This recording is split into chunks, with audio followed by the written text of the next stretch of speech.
Previously on Sailing Millennial Falcon, we hauled Millie out of the water at Tyrrell Bay Marina in Khiara, an island just north of Grenada. We had planned to repair a large section of damage in the keel that we had incurred many months prior. After weeks of waiting for parts and for the keel to dry out, we decided to use the time we had to remove the teak decks in order to future-proof Millie against water intrusion. Despite persistent rain and overwhelming frustration, we were in the final stretch of removing the teak and waterproofing the deck. The keel was starting to dry out, the cutlass bearing was replaced, and the propeller was reassembled.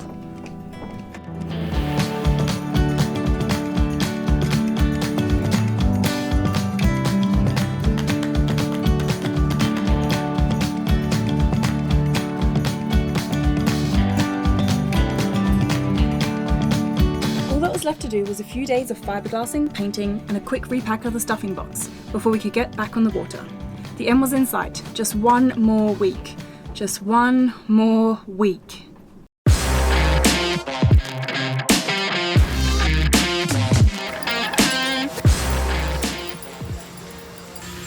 You give a quick update?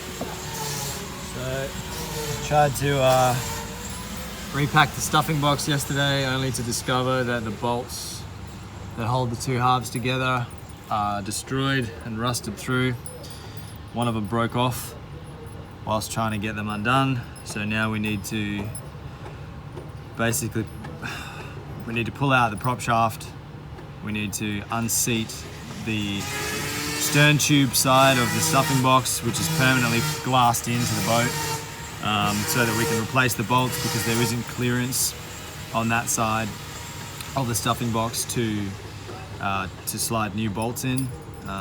So yeah, I have to undo all the work I did the other day and pull it all apart, grind out the boat side of the stuffing box, and put new bolts in and clean it up and replace it and reseal everything, which is unfortunate. See what I'm saying? One broken bolt away from a 3-day ordeal. That's exactly what's going to happen here.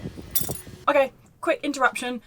This episode is actually full of a few terminologies, I guess, that as boat owners, we're kind of in the yard, we're living and breathing these terminologies. But for those of you who don't know, we're going to quickly explain them now. The purpose of the stuffing box, or packing gland, or whatever you want to call it, is to allow the propeller shaft to pass through the back of the boat whilst keeping 99% or 100% in some cases of the water outside of the boat. We discovered through much work that we have a double-ended threaded shaft with locking nuts on one end and a single nut on the other. This section is glassed into the back of the boat, and the propeller shaft obviously passes through the middle. And the way it keeps the water on the outside is with this waxy braid. The male and female halves of the stuffing box come apart, and then you put wraps of waxy braid around the shaft, slide that down into the female part, and then compress it in place with the male half of the coupling. The problem we had is that the nut on the back of our fitting was so badly seized in place that it actually appeared like a bolt. So there was no movement whatsoever. You couldn't tell that it was a nut. And on top of that, this section was glassed in to the rear of the boat. But the glass was so thick that there was no clearance between the end of the glass and the beginning of the bolt. So I couldn't get a spanner or any kind of tool over the bolt. And I must admit, upon review of the footage, I didn't actually think, my initial reaction was, why did we go to all that trouble? Why did we pull the coupling and bring back the shaft and take off the propeller? What a whole lot of hoobla for nothing. But on further review, I needed to get down into the bilge and with a grinder and a cutting tool and a cold chisel and a hammer, and I just never would have got this job done with the shaft in the way, which is why we took off the coupling, took off the shaft, so that we could retreat the entire length of the shaft back into the deadwood and the stern tube and out the back. So we had full basically a completely empty bilge that I could crawl in, as you're probably going to see in the following shots. Did I wrap up my point? You did. You also introduced about 10 different other terminologies. Yeah. The stern tube and why did you cut that out? Whoops. See what I'm saying? One broken bolt away from a 3-day ordeal. That's exactly what's going to happen here. Number 2 disaster of the day, and it's not even 10 o'clock. This bolt that went on the end here come off. Second bolt of the day to fail us. It's getting to be a very expensive bolt expedition.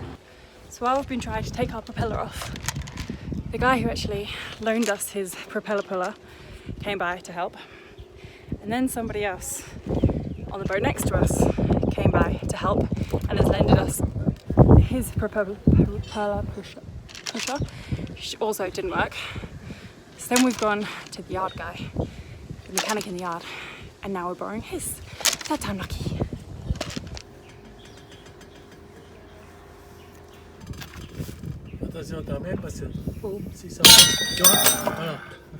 Seriously, Adam only put the propeller on 2 days ago and it's like impossible to get off. Once again, hose clamps come into action again. These hose clamps, what would boat owners do without them? They're just the best. They just fix everything. Hey!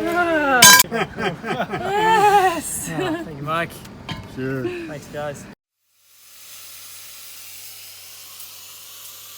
Alright, second problem solved. We've got the propeller off. Now we've got the bolt off that was broken. And so we went back into the deep dark engine room to try to get the coupling off the shaft in order to then get the broken bolt off the stuffing box.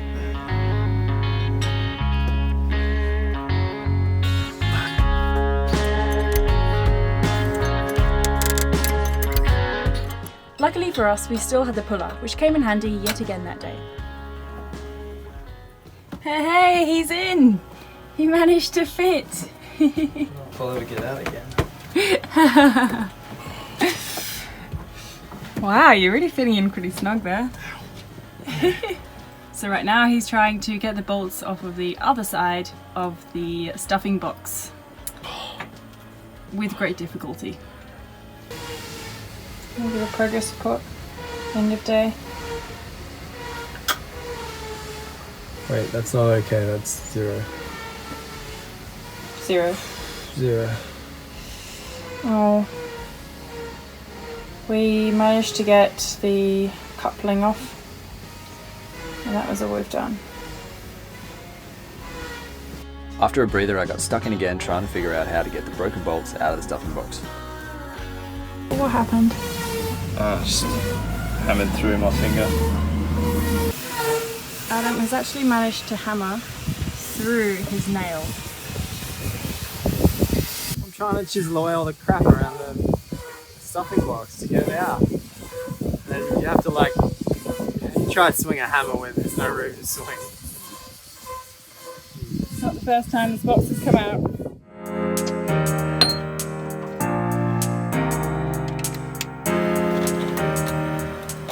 Adam has now been trying to hacksaw and cold chisel the end of the bolt off for about the last hour and a half, 2 hours. He's almost gone through one bolt. It's just crazy, horrible work.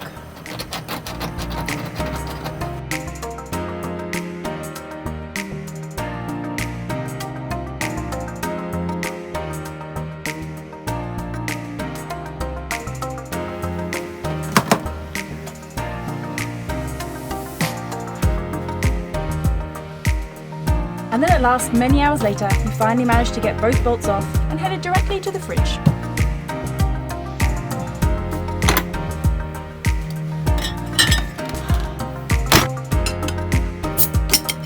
As the broken bolts were quite a specific thread, they had to be custom machined in Trinidad. While we waited for them to arrive, we got stuck into work on the keel, which had finally stopped dripping. After many coats of acetone to help displace the remaining water, it was time to cover that sucker up.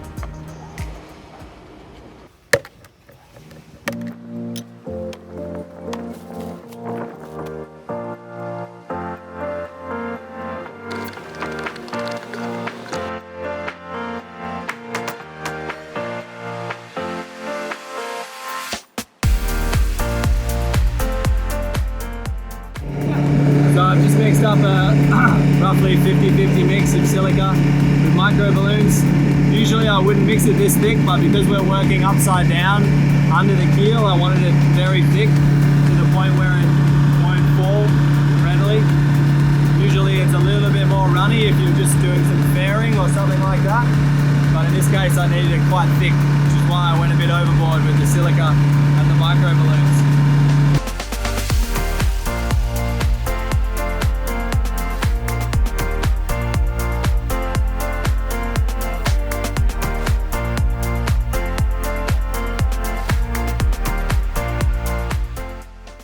So we got the filling done. It's pretty good, came up quite well I think, I hope. We will grind it back, sand it back to flush and then fill any areas and voids that didn't quite get captured. I want to build it up so that when I glass over it, it's in the same shape of the keel. But yeah, so far so good. I think I'll give it 12 or 24 hours to dry before I do anything to it, just to be on the safe side. But that wasn't that hard. Like it was a bit of a daunting project, but you know, you just Like basting a cake. yeah, it's like basting a cake. Exactly. Right. Icing a cake, actually. Icing a cake. Yeah. It's really not something to shy away from.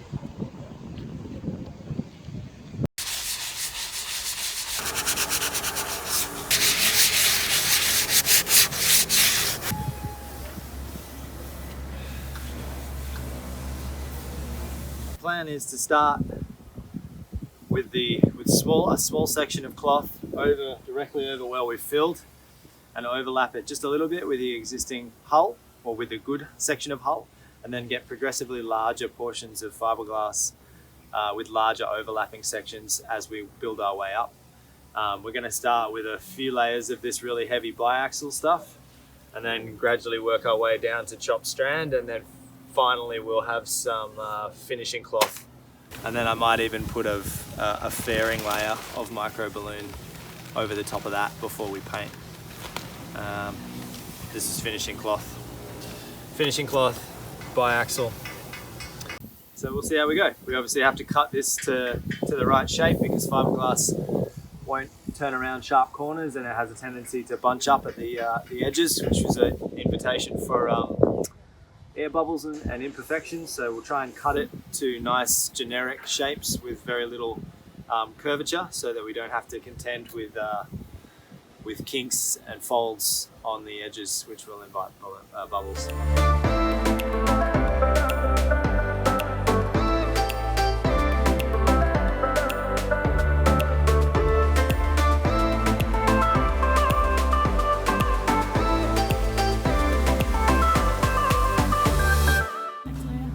This will be the next layer. This is about half as thick, so we're working our way down to thinner and thinner glass, and then we'll maybe put one more layer of this on and then go down to finishing cloth, so that we don't have a big 3-inch buttress on the front of the keel. That is one fine looking keel, if I do say so myself. Look how awesome it looks. And this is what she looks like the next day. I think Adam and I are both really proud of this. We put down 5 layers altogether of various mixtures, or strengths, not mixtures. And the last 2 layers we put here with finishing cloth. So it's nice and smooth now. We've also just done a little bit of a sand around the edges. And now we're gonna flare.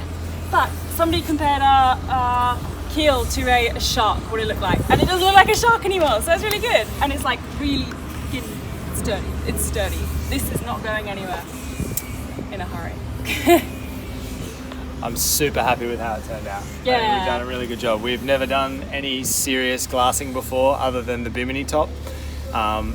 We had some help from our good friend Matt here in the yard who does all of the fiberglassing around the yard here, and he was instrumental in advising us how to go about it. But we had really no hands-on help. We tackled it all ourselves and we got it done. And I reckon this would have been like, how much would you say that would have cost? Oh man, at least here, like at least $300 US for like labor. Yeah, for 4 parts. Yeah, exactly, yeah. And we are still going through the same amount of this stuff which we bought like for so many projects we've used it for, and it was like 200 Australian, I think. No, 150 Australian. Which is less than half of what West Systems is charging. Yeah, Same exactly, stuff. yeah. This is just local things, local epoxy resin, and it's like half the price of the brand name stuff, so it does the same job. Cool. Alright, so the next step is that we're going to put a fairing layer over it, which makes it nice and flat against the rest of the boat. This is silica, which is also called aerosol here as well, and this is microballoon. We're going to mix about 75% microballoon and about 25% silica. Silica gives it kind of strength, but it makes it a lot harder to sand, and the microballoon kind of gives it it's a lot easier to sand and a little bit more flexibility.